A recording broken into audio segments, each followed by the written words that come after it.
আমি সবসময় ভাবতাম বা এখনো মনে করি যে বিএনপির ভারপ্রাপ্ত চেয়ারম্যানের আরেকটু আগে, বেশ একটু আগে যদি আসতে পারতেন, তাহলে এক্ষেত্রে হয়তো বিএনপি এবং দেশের মধ্যে একটা ভালো সুবিধাজনক অবস্থা তৈরি হতে পারত। ওনার অনুপস্থিতিটা কিছুটা আপনাদের জন্য প্রশ্ন তৈরি করেছে, কিছু নানা রকম বিভ্রান্তি তৈরি হওয়ার সুযোগ হয়েছে। সেটা একটা আপনাদের জন্য নেতিবাচক হিসেবে দাঁড়িয়ে গেছে। আর একই সঙ্গে যদি বলি, এই একটা বছর বা 15 মাস ধরেও বিএনপির সকল কর্মকাণ্ড নানা স্তরে, নানাভাবে, নানা ক্ষেত্রে যেভাবে হয়েছে, যতটুকু জানি বা যতটুকু জানি না, সেটুকু কিন্তু বিএনপির জন্য খুব ভালো হয়নি।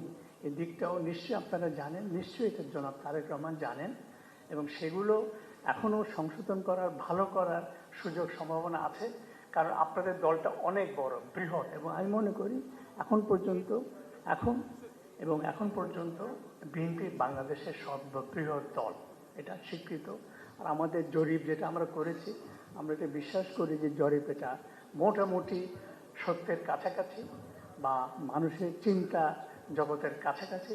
সেখানে বিএনপি কিন্তু বৃহত্তম দল হিসাবে এসছে এবং নির্বাচনে অনেক বেশি ভোট পেয়ে তারা বিজয়ী হবে, সেটা কিন্তু আছে।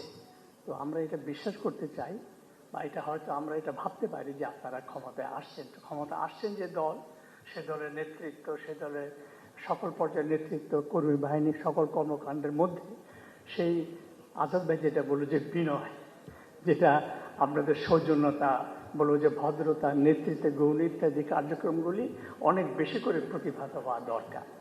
আর এই প্রসঙ্গে আসে যে আপনারা যে নির্বাচনী তালিকা প্রার্থিতা করেছেন, এই বিষয়ে কিন্তু মানুষের মধ্যে খুব একটা উৎসাহ প্রবল তেমন না। অনেক ক্ষেত্রে কিছু কিছু জায়গাতে, কোনো জায়গাতে এটা আপনাদের বিবেচনা করার সুযোগ আছে কিনা আমি বলতে পারবো না, কিন্তু এইসব বিষয় হয়তো আপনারা একটু ভেবে দেখতে পারেন।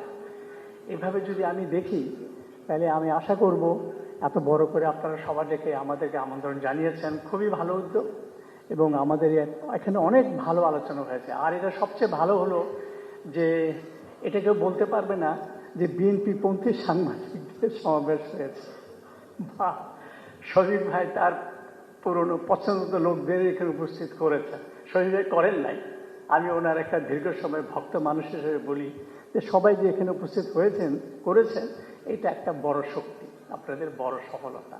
সেটা সালাউদ্দিন আহমেদের বিনয় হোক বা দলের প্রতি আমাদের কিছুটা আস্থা বা সমর্থন বা ভাল লাগা থেকে যেভাবে বলি না কেন, এটাও একটা বড় গুরুত্বপূর্ণ। আজাদ ভাই যেটা বললেন 6 মাস অনেক দূর, যে একটা বৈঠক সাংবাদিকদের সঙ্গে, সম্পাদকদের সঙ্গে, এটা যদি মাসে হলে ভালো হয়, না হলে 3 মাসে হতে পারে। আর এটা আমি দেখেছি যে বিগত সরকারের 15 বছর আমলে শুধু তাদের পছন্দের মতো সম্পাদক সাংবাদিকদের তারা আমন্ত্রণ জানাতেন। কিছু কিছু সংবাদপত্র, আমাদের সংবাদপত্র বলতে গেলে নিষিদ্ধ ছিল। আর শফিকুর রহমান আর মাহমুদুর রহমানের কথা আমি নাই বললাম এখানে, ওনারা তো জেলে ছিলেন একটা সময়, নানাভাবে নিপীড়িত, দেশের ভেতরে দেশের বাইরে একটা ছিলেন তারা। আর তার বাইরে যদি আমি যাই, যে আজকে যে অবস্থার পরিবর্তন বা সময়ের কথা যেভাবে আপনারা প্রথম আলো, ডেইলি স্টার বা সংবাদপত্রের উপরে হামলা আক্রমণ নিয়ে বলেছেন, এটা ব্যক্তিগতভাবে আমরা সবাই আপনাদের প্রতি বিশেষভাবে কৃতজ্ঞ। এই সংকটময় সময় আমাদের জন্য যখন একটা বড় দুর্যোগ, তখন আপনারা সবাই দলমত নির্বিশেষে সকল ধরনের পত্রিকা, সকল সাংবাদিক, সকল ইউনিয়ন, সকল আমাদের প্রেস ক্লাব আমাদের সাথে দাঁড়িয়েছে। এটা একটা বড়, আমি মনে করি যে এই প্রকাশটাও আমাদের সংবাদপত্র বা ভবিষ্যৎ সংবাদপত্রের সম্ভাবনা, গণতন্ত্রের সম্ভাবনা নিয়ে খুব ভালো একটা ক্ষেত্র জায়গা তৈরি হয়েছে। এটা রক্ষা করতে পারলে আমাদের জন্য খুব ভালো হবে। আর এই প্রসঙ্গেই নির্বাচন চাই, নির্বাচন হোক সুষ্ঠু। আমি সবসময় এটা বলে এসেছি, এবং আমি সবসময় বলতাম যে যত কিছু হোক না, নির্বাচন হবে। অনেকে সন্দেহ প্রশ্ন করতো, আমি তাদেরকে বলতাম যে আমি কোনো কিছুই সন্দেহ করি না, ভাবি না। কিন্তু এখন আমার মনের মধ্যে একটু মনে মনে প্রশ্ন যাচ্ছে যে সময়টা যাচ্ছে, আগামী দিনগুলি কেমন যাবে, আগামী 2টা মাস কেমন চলবে, বিগত কয়েকদিনের যে ঘটনা তার কি প্রভাব হবে, কতটুকু হবে, এই নির্বাচনটা কতটুকু ভালো হতে পারবে, প্রশ্ন আমার মধ্যে জেগেছে। আর নির্বাচন উত্তর সরকার প্রতিষ্ঠা করলে বিএনপি কেমন করতে পারে সংবাদপত্রের সঙ্গে। আমাদের অভিজ্ঞতায় বিগত 50 দশকে আসলে কোনো সরকার আমলে সংবাদপত্র শিল্প নানা কারণে খুব ভালো থাকতে পারেনি, নানা রকম সমস্যার মধ্যে দিয়ে গেছে। তার মধ্যে আমি পার্থক্য করতে চাই বিগত 15-16 বছর বিগত স্বৈরাচারী সরকারের আমলে সবচেয়ে বেশি নিপীড়ন, চাপ, ভয়, ভীতির মধ্যে দিয়ে সংবাদপত্রকে যেতে হয়েছে, আমাদেরকেও যেতে হয়েছে। কারো কারো ক্ষেত্রে এটা ভয়ঙ্কর রূপ ধারণ করেছে। আমি আবারও শফিক রহমানের নাম বলবো, তাকে জেলে যেতে হয়েছে মিথ্যা অজুহাতে, মিথ্যা মামলা ভিত্তিতে। এটা বোধহয় আমাদের 50 বছরের ইতিহাসে সামরিক বেসামরিক সরকারের মধ্যেকার সবচেয়ে একটা কঠিন সময় বিগত 15 বছর।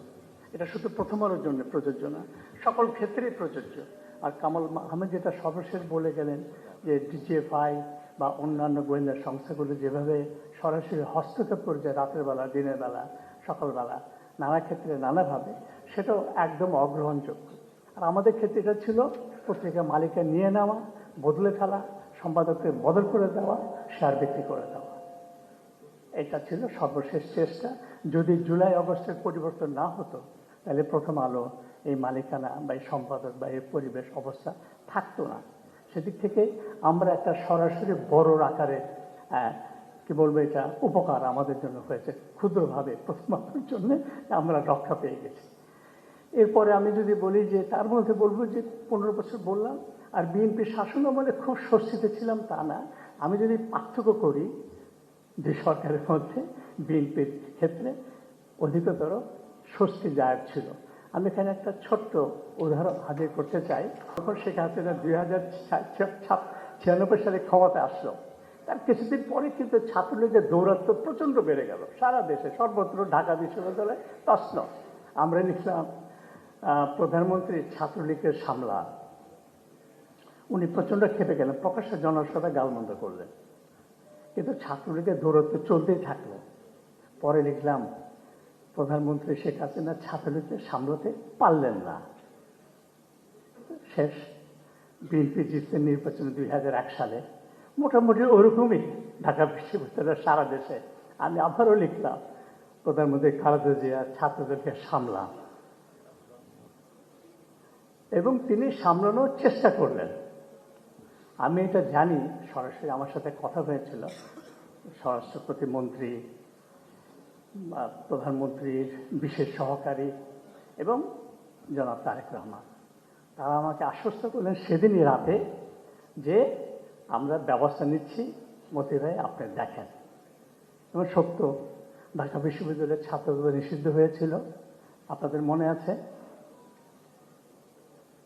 আছে, হ্যাঁ। এবং ছাত্রদলের সভাপতি তখন একজন সংসদ সদস্য নাসিরউদ্দিন পিন্টু গ্রেফতার হয়েছিলেন। এই পদক্ষেপ তিনি নিয়েছিলেন বিএনপি সরকার। যদিও পরে সেই অবস্থাটা থাকেনি, নানা কারণ থাকতে পারে। তো এটা একটা বড় পার্থক্য।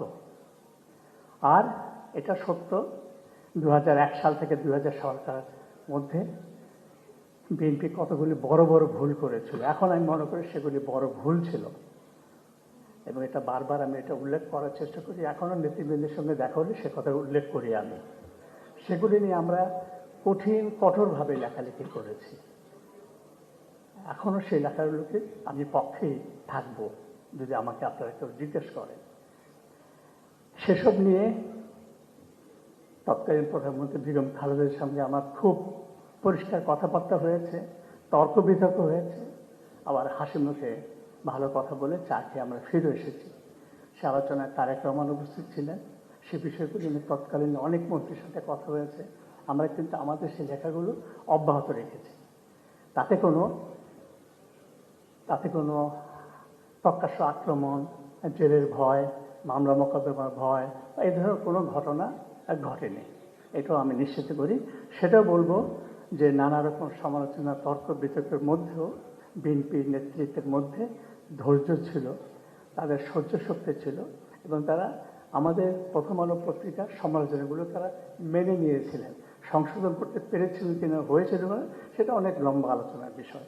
যেটা আমরা আশা করি, যেটা অনেকে বলে গেলে, যে আমরাও আগামীতে ভবিষ্যতে যদি বিএনপি বিজয়ী ক্ষমতায় আসে, আমার ব্যক্তিগত অভিজ্ঞতা থেকে আমি এটা বলবো, বিএনপির কাছ থেকে আমরা আরও অধিকতর সহ্য শক্তি, আরও অধিকতরভাবে সমালোচনা সহ্য করা, গ্রহণ করা, মেনে নেওয়া মানে শোনা। বাকিটা তো নেতৃত্বের দলের সরকারের উপর নির্ভর করবে, তারা কতটুকু মানবেন না করবে।